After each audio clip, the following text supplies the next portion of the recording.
بسم الله الرحمن الرحيم. هنتكلم النهاردة في الجزء الثاني خاص بلعبة جوكر اونلاين في لعبة جوكر. طبعا هنتكلم في الجزء الاولاني لو انتم متابعينا، يعني الجزء الاولاني على ازاي تلعب على الترابيزات الخضراء اللي هي الترابيزة دي. تمام، خلاص. وطبعا الترابيزة دي الترابيزة هي البسيطة اللي فوق دي كلها. عايزين نلعب ازاي، عايزين نتعلم مع بعض ازاي نلعب على الترابيزة الحمراء، الترابيزة الكبيرة، الترابيزة التقيلة دي زي ما انت شايف. طبعا انا داخل عايز اخش بايميلين عشان اخليكم تستفيدوا اكتر. تمام، طبعا بقيت الفلوس معايا في البنك، يعني نحاول اخش مبلغ بسيط. هنشوف واحدة واحدة بس كده، نحاول نظبط الموضوع شوية علشان فهمت الموضوع شوية. هنخش مثلا وليكن ب600,000. نخش ب600,000. خلاص.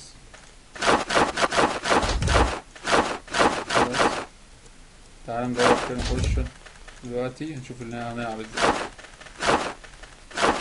طبعا ده انا قلتلكوا في الفيديو اللي فات برضه الورق اللي ممكن يكسبك والورق اللي ممكن يخسرك، بس مفيش حاجة مضمونة يعني. حتى لو معاك 2 اس، حتى لو معاك 2 كينج، دي حاجة انت وحظك، بس برضه ورق حلو وخليك تلعب فيه.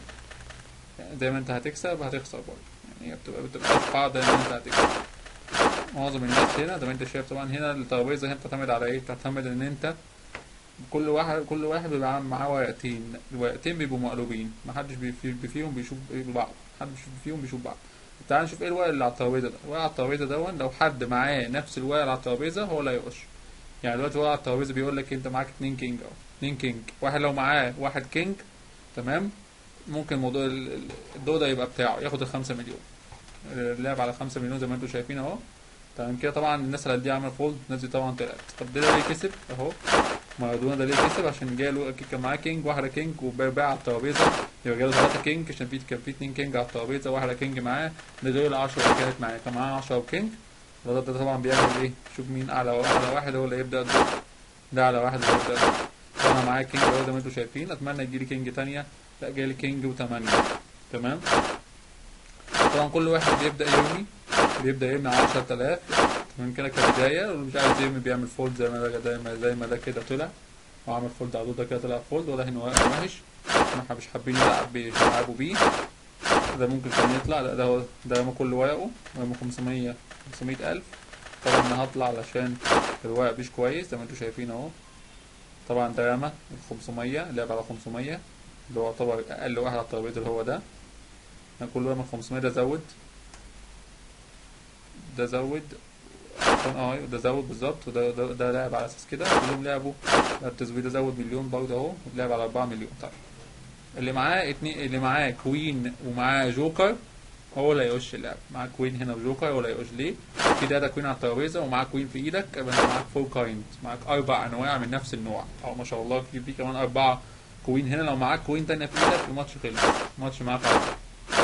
تمام، زي ما انتم شايفين اهو قش مليون عشان معاه كوين في ايده. لا، كان معاه اس بس في ايده. فطبعا الاس طبعا زي ما انتم شايفين هنا يعيد نفس الموضوع تاني اهو. كان معاه اس في ايده، بس الاس دي اقوى من الاس دي. طبعا خد اعلى واحد، وده برضه كسب. وده برضه ايه؟ كسب لان هو حلو مش وحش.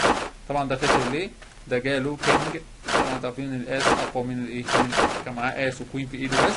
تمام، ويكمل على طبعا طلعت علشان هو مش حلو زي ما انتم شايفين الفول ده. بس حبيت اشرح لكم بس اللقطه اللي فاتت دي. ده اللي كسب مليون، ده كسب 300. ده ليه كسب 300 وده كسب مليون. تمام، ده كسب اعلى واحد لان العلامه دي، الشجره دي اقوى من دي مع ال4 انواع من الكوين، لان كلهم ما شاء الله واخدين 4 كوين اهو زي ما انت شايف. طيب ده اللي كسب يا جماعه عشان كان على الترابيزه. تمام، كينج و8 و10 والكلام ده. طبعا لو واحد معاه 10 اعلى من 8 هو اللي هيقش الدور. تمام. طبعا انا مش عارف بيجيلي ورق وحش، بس لو جالي ورق حلو يعني اتمنى ان هو انا اكسب بيه.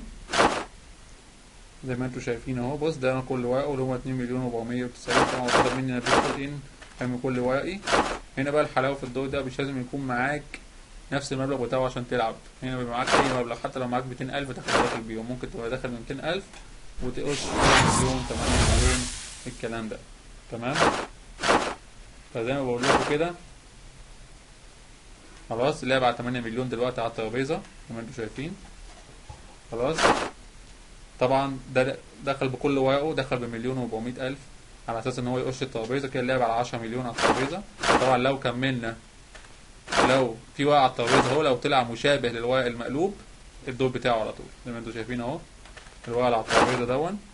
تمام اهو. قش 6 مليون ملهمش اي لازمة، قشهم بناء على ايه؟ قشهم ان هو كان معاه جزء من الورق اللي على الارض.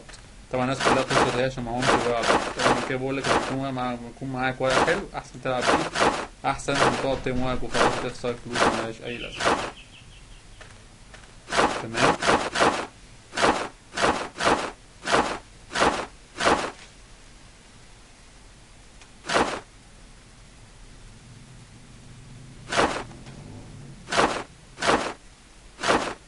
عم يدوس فوق اهو عشان ايه؟ نتعامل. كله بيزود.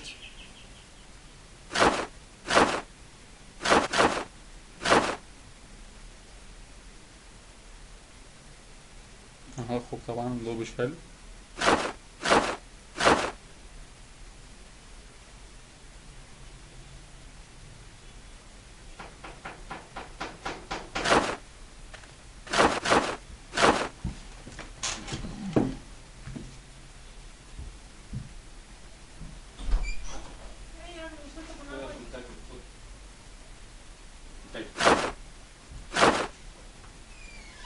زي ما انتم شايفين اهو الورق على الترابيزه عامل ازاي. تمام. اللي معاه الورق ده كله هيغش اهو. معاه حاجه في ايده. تمام كده، جوكر مثلا ولا حاجه، وباع على الترابيزه. يبقى ده كده معاه ستريت اعلى واحد 1600، واللي تحته برضه خد ستريت، خد نفس المبلغ بتاعه. انتوا خسرين مليون، ده توزع على مليون وده توزع عليه مليون بالنص يعني. ده لعب ب200,000. تمام. حاولوا تشتركوا بايميلين عشان اعرف اشتركوا اكتر. تمام كده، تعالوا نشوف بايميلين. طبعا مش عايزين اكول لان المبلغ بتاعي ما يسمحش. تمام. هنشوف دلوقتي مين اللي ممكن يكسب. تمام. ده زود اهو، زود 438، وده زود عليهم 800 ضعف على طول دبل، وده يوم 800. تمام. وده نفس النظام، عمل كول عشان يبدأ يوزع على الترابيزة. لو معاك كوين او كينج الدور بتاعك خلاص، لان هو اعلى 2 في الترابيزة دلوقتي. لو جه اس طبعا، لو واحد معاه اس خلاص الماتش خلص وش مع اللعيبة معاه اس. انا بص، انا كان معايا كينج واتنين كينج وسبعتين، بس خلي بالك كنت هخسر برضه لان في كوين في الموضوع. لو كنت كينج وسبعة بس وفي 10 كمان في الموضوع، فانا طبعا 7 دي مش رقم كويس. تمام. خلاص زي ما انتم شايفين طبعا كله بيرمي اهو على الترابيزه. اللعب على 4 مليون 3 مليون اهو. اللعب على 4 مليون فعلا، دخلنا في 4 مليون. تمام اهو. 5 مليون 6 مليون. المبلغ ده طبعا يزيدوا طبعا بناء على الورق اللي في ايدك اهو. مارادونا قش على مبلغ انه معاه ستريت هنا. طب ليه دخل 4 وده ما خدش حاجه خالص؟ ده تسلم منه لان هو كان معاه. تعال نشوف كده تاني كان معاه ايه. انا مش عارف، بس واضح ان هو كان معاه كينج وكوين واس 3 مع بعض. اللي تحتيه ما كانش معاه كينج وكوين واس. طبعا الثلاثه دول على الرغم انهم موجودين معاهم ستريت، بس الاولويه في قوه الواير هنا. تمام. تعال نشوف ده معاه ايه. انا معايا 7 وكوين، كلام فاضي. انا نفسي بس يجيلي اس وكينج وحلو العب بيه. تمام. ارقام زي كده ممكن يجيلي على الترابيزه رقم صغير، رقم كبير يخليني اقش الايه. طبعا انا طلعت زي ما انتم شايفين اهو. خلاص ممكن يجي رقم كبير يخليني اخسر كل اللي عامله. عشان كده لما تيجي تحط فلوسك لازم تبقى تحطها بشكل مضمون شويه اهو. طبعا ده مش كويس. هو طبعا هنا لعب على الحظ بقى. بص هنا كل واحد بيمواقع ويشوف ايه اللي هيحصل. ما بحبش انا بالطريقه دي. ده كسب عشان فلاش. طبعا فلاش هنا طبعا اعلى من كل ده. ده طبعا لعب اهو. هنشوف تاني ما جاتش. خلاص ده زي ما بقول لكم كده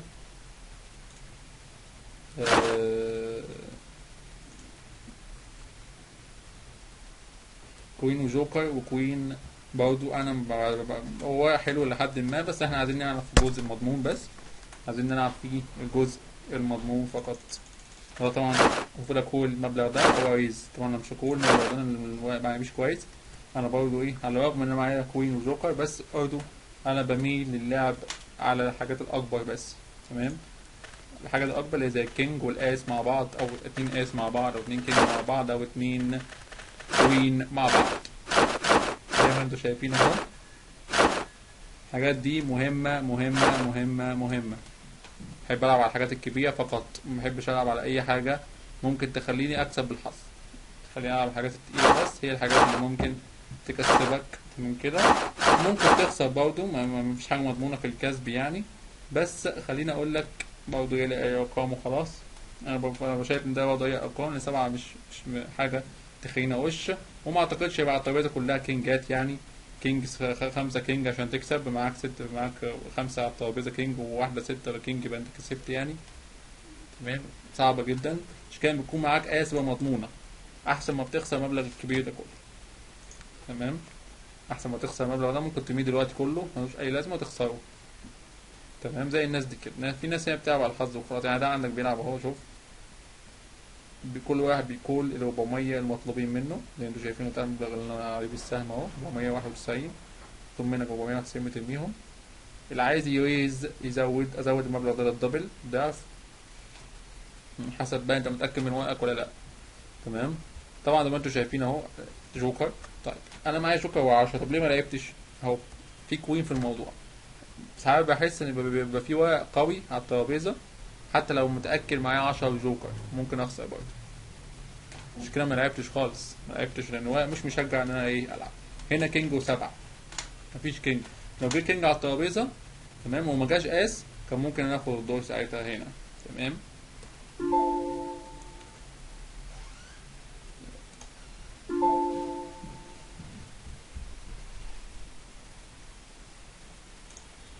معلش هو النت قطع كمان شويه كده.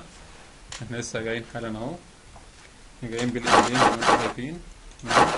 بس طبعا الترابيزه مليانه، تعالى نشوف الترابيزه تكون مش مليانه. تمام.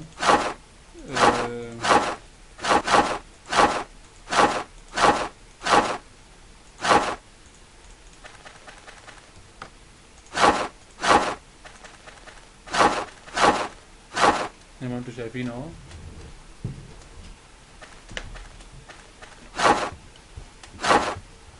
معلش طبعا انتوا شايفين الترابيزه مليانه ازاي. انا هنا هنضم تقريبا، انا ما انضمتش، في حد سبقني.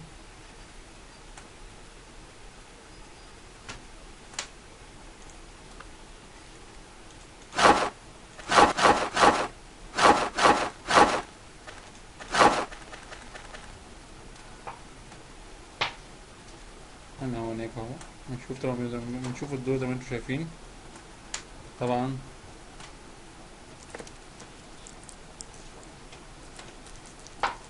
كل واحد بيكون، طبعا دي لعبة على كل المبلغ اللي هي اللبسة الأزرق دي.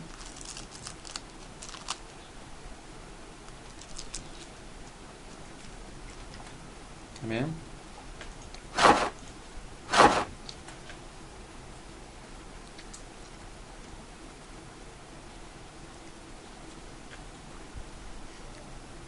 كل واحد طبعا بيعمل تشيك عشان يشوف ورقه مناسب اللي هو على الترابيزة ده. طبعا اللي معاه اس ممكن هو اللي يخلص الدور.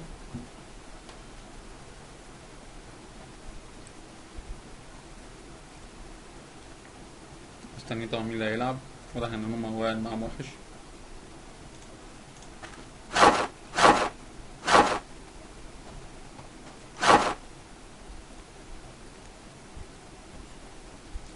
تمام حلو اوي. بس الورق على الترابيزة دون اللي معاه جزء منه، مش شرط يكون الجزء ده كبير. اللي معاه اس واللي معاه كوين الدور بتاعه هنشوف دلوقتي اهو. تمام. ده كان معاه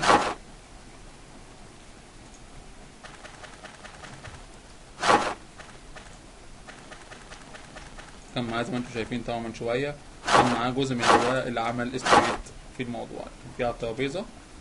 بنتكلم في حتة الاستريت، لأن حتة الاستريت بتبقى من أصعب الحاجات. أو اس وجوكر ممكن ألعب أنا هنا، ممكن ألعب هنا الأس والجوكر.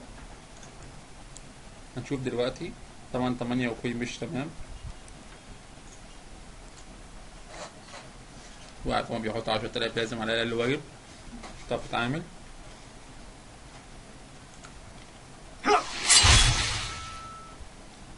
تمام. 500. طبعا انا معيش غير المبلغ ده فهرمي فلوسي كلها. عندك شايفين اهو.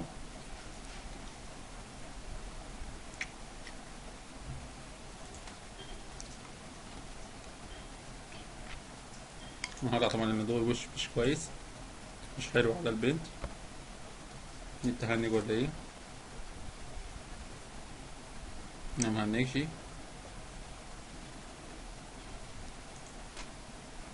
بيفكر معرفش بيفكر ليه كتير كده. طبعا كل واحد رمى ورقه. لعب هنا على 11. طبعا انا ما ممكن الدور فعلا يقع مني لان انا مفيش اس اهو، مفيش اس. ممكن كده الدور يقع مني وش يعني. بس انا معايا اتنين اهو. الدور وقع مني. ده طلعت ليه معايا توبير، ما كانش معايا انا رغم ان معايا اس، بس ده عامل فول هاوس، هو ده اللي خد 8 مليون. كان معاه كيد جوكر في ايده وخلاص. جوكر وتسعة طبعا مكمل بيهم من على الترابيزة فكسب. طبعا انا طلعني بيهم. اللعبة مش مضمونة يعني. اللعبة مش مضمونة ان انت تكسب على طول.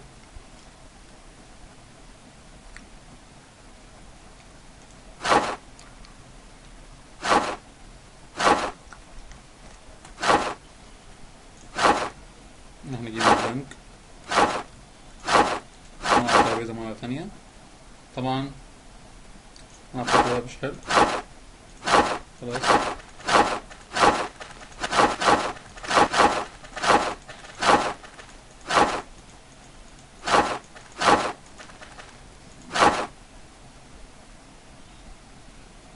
طبعا ده قش مبلغ عشان اعمل استريت. بالنسبة للاستريت يا جماعة، لو في معاك اتنين ورقتين والباقي على الترابيزة كمل الاستريت، بس مش شرط يجيبوا ورا بعض بقى. يعني مثلا عندك جوكر.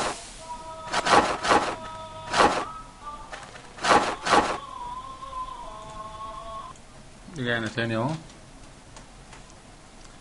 معلش النت بس مش عارف فيه ايه. تمام.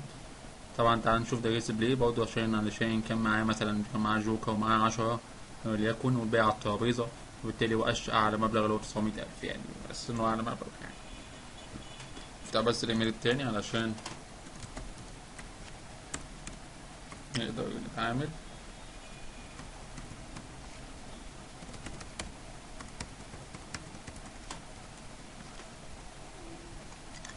مع كينج و9 ما يشجعوش واحد إن هو يلعب يعني.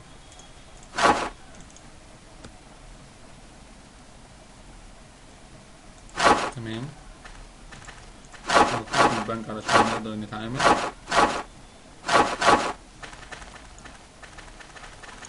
ناخد مثلا 2 مليون.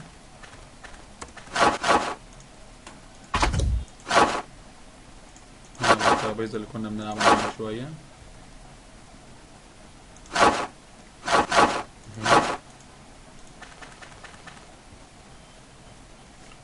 جنب بعضهم. طبعا تعالى نشوف الترابيزة زي ما انتوا شايفين. كينج وكينجين. طبعا اللي معاه كينج واس دول بتاع وش. خلاص من غير ما نخش في حاجات كتير. تمام.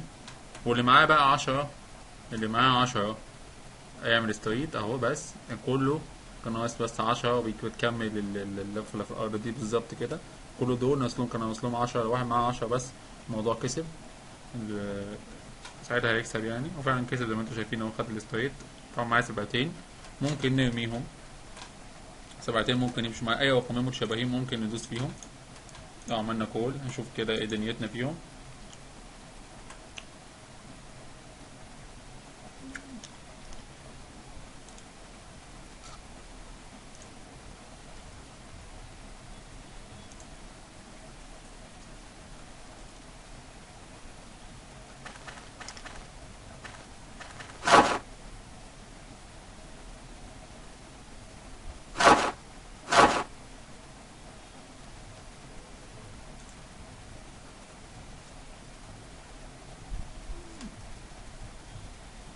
نقول بس كل مرة كبير جدا خلي بالك.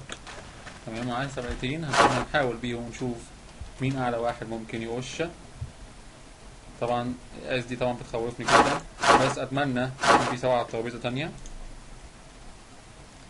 7 و8.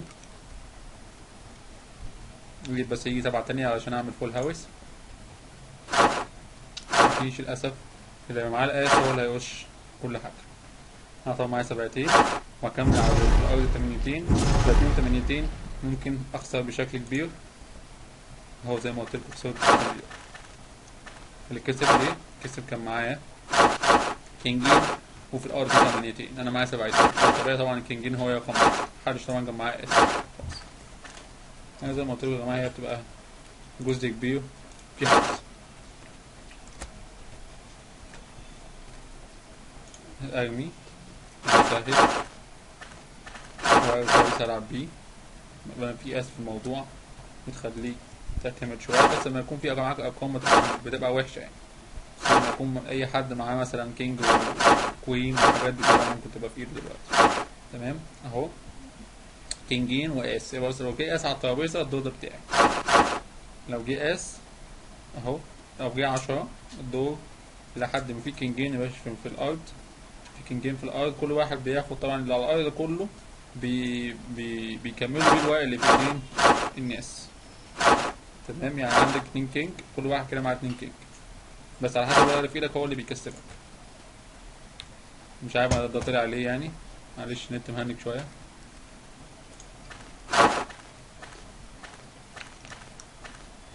ده الناس تاني بقى في الفلوس. انا بس لو جالي 10 الدور المفروض يكون بتاعي او اس. تمام، بزود طبعا علشان ايه زي ما انتوا شايفين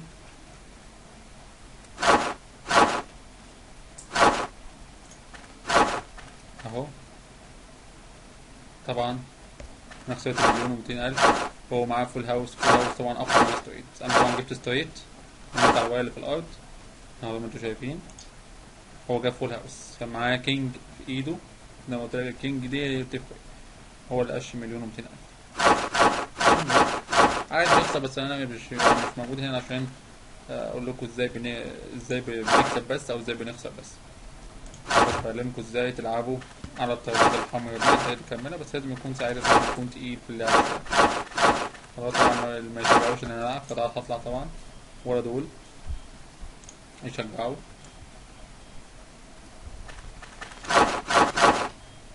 بس بعلمكم ازاي تلعبوا على الترابيزه الحمراء دي. تمام، التلات اوائل دول لو معاكوا اس بس منهم اس وكوين او اس وجوكر كان هتبقى معاك 2 بيرز. معاك اس اس في على الارض واس على ايه في ايدك، وجوكر على الارض وجوكر في ايدك. بس يفضل يكون كوين عشان الكوين اعلى حاجه. ده الكوين اعلى من اللي الجوكر طبعا بعد الاس والكينج. تمام، زي ما انتم شايفين اهو. بص بقى اللي معاه كينج هنا هيقش معاه 2 بيرز، بس معاه كينج واس الموضوع بتاعه الدور بتاعه على طول. لكن معاه كينج وايه كوين. لو انتم شايفين كينج وكوين في ايده، لكن ده معاه كينج واس في ايده عشان كده بالارقام دي طبعا ما بتشجعنيش خالص ان انا العب. بس لما بيكون في كينج واس تشجعني ان انا العب شويه.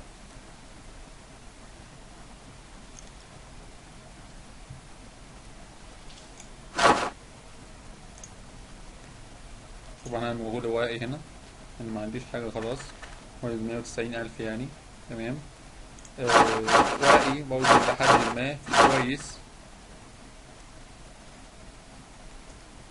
لو في كينج على الارض الموضوع المفروض الورق بتاعي يعني.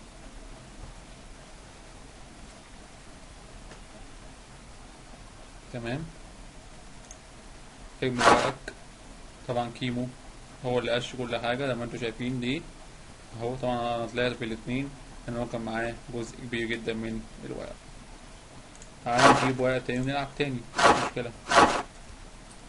عايز اعلمكم ازاي تكسب كده. ما تخش دايما بورق تخش بفلوس كتير عشان ممكن تخسر الفلوس كلها.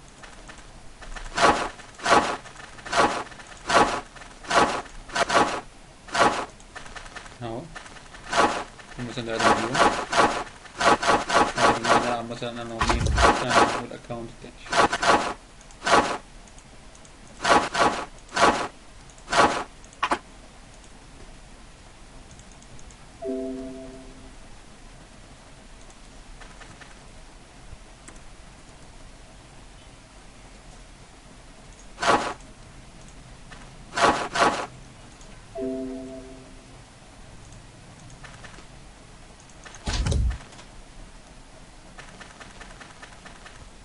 على ده هو اللي كسب طبعا. طب ليه ده كان معاه 2 بي وده 1 بي، مع ان كان معاه 2 كينج، بس لو كان جاله 2 اس تاني كان هو اللي كسب. المسهل وقع كويس.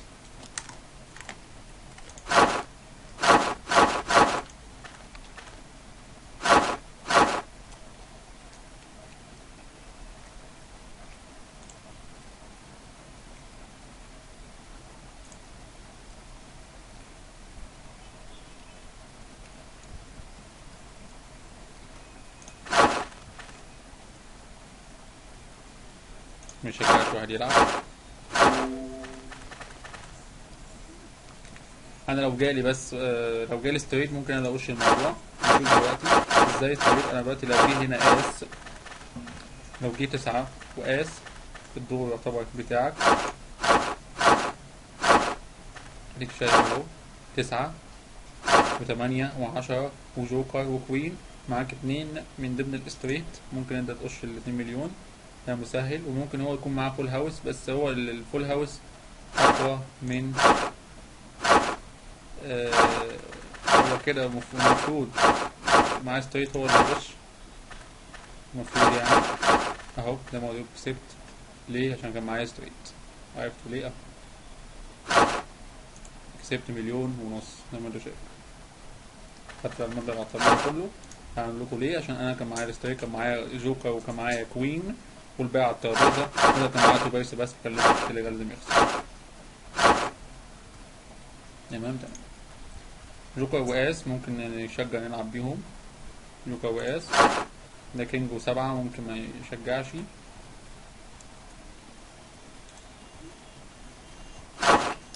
كل بيلعب على 400,000. تمام.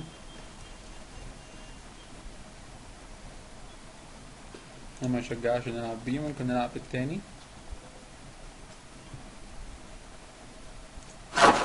هو التاني ان هو طلع، مخدتش بالي هو، بس يلا مش تفرق. خلاص. طبعا انا ماني معايا 2 اس دلوقتي، معايا اس في ايدي اهو، اس على الترابيزه بس. طبعا ارقام اي كلام زي ما انتم شايفين اهو، 2 اس و2 10 كان زمان الاشريط اللي هي ال 2,500,000 دول زي ما انتم شايفين اهو. بس اللي كسب معاه 3 كوينت، وانا كان هيبقى معايا ايه؟ كان معايا 2 بي وكان ممكن اخسر زي الناس دي كده. بص كان معايا 2 اس و2 10 اخسر. ده كان معايا 10 في ايده وفي 10 في الارض. طبعا تقش كل حاجه وش يعني.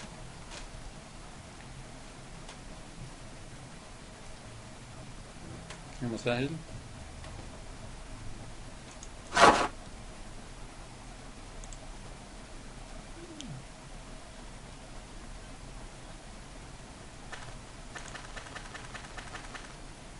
هو كله بيعمل 10,000. اتمنى ان محدش تهب منه. ده كده ده كده خنيق شوية، بس هنرميله. ده هنرميله برضو. خلاص. هو حلو برضو لحد ما. واحد من ورقه كله اهو، كله جاي من ورقه شكله. هو انا معايا اس 2 اس. نشوف دلوقتي المسهل. انت بس ما يهمنيش، انت مش مشكلة ان الواحد يلعب بنج منيل اهو زي ما انتوا شايفين. مسهل يا رب يجيله بس واحد جوكر ان شاء الله، الموضوع هيبقى معايا. ده 8 ملهمش اي لازمة، ده ممكن يخسر نسبة كبيرة اهو. ما يشجعش. معايا 2 اس بس، 2 اس بس، او ممكن يبقى معايا ستريت. تمام. هنشوف دلوقتي مين اللي ممكن اهو اللي قشت المبلغ، لان هي الوحيدة اللي معاها ستريت. هي اللي قشت المبلغ. كان معايا جوكر واس والباقي على الترابيزة. دي شايف هو 1,600,000 كلهم طلعوا بقى بس. طبعا كينج وجوكر تلعب بيهم ماشي مش مشكلة، بس الآس بيحسن فرصتك في الفوز على الآس. تعمل هيد تعمل شو مش مشكلة عادي يعني، كده كده واقف محدش بيشوف. يا رب يا معين. تمام. طبعا كينج وجوكر يخليني ألعب ب780,000 واقع حلو مش وحش. طبعا واحد زود المليون، انت عايز تلعب على المليون شكلك كده. تمام. ممكن نقول المليون ما عندناش اي مشكلة. طبعا انا عندي كينج وجوكر تمام في معايا، وفي كوين وفي 10 وفي اس. جه ترتيب الستريت ممكن انا اللي اقش الموضوع خلاص. طبعا اديك شايف لعب على مليون، مين اللي هيكسب 9 مليون دون، هنشوف مين اهو. طبعا اديك شايف الموضوع ممكن يفلت بس المشكلة في الاس دي بتخوفني، ممكن تخلي الواد هو اللي يقش كل حاجة. بس هنشوف دلوقتي اللي معاه اس هو اللي هيقش، هو اللي هيرمي كل حاجة. 11 مليون برضه مش قليلة خلاص. تمام واقع كله. اديك شايف اهو كينج وجوكر، كينج وجوكر تمام كده، اتنين كوين. طبعا انا وش كنت هطلع ان انا معايا ستريت تمام كده، بس اللي معايا فول هاوس بالوحدات هو اللي قاش 9 مليون. اديك شايفين. اتمنى ان يكون الحلقة عجبتكم. خلاص لايك وسبسكرايب في القناة بتاعتي عشان يوصل لكم كل جديد. السلام عليكم ورحمة الله وبركاته.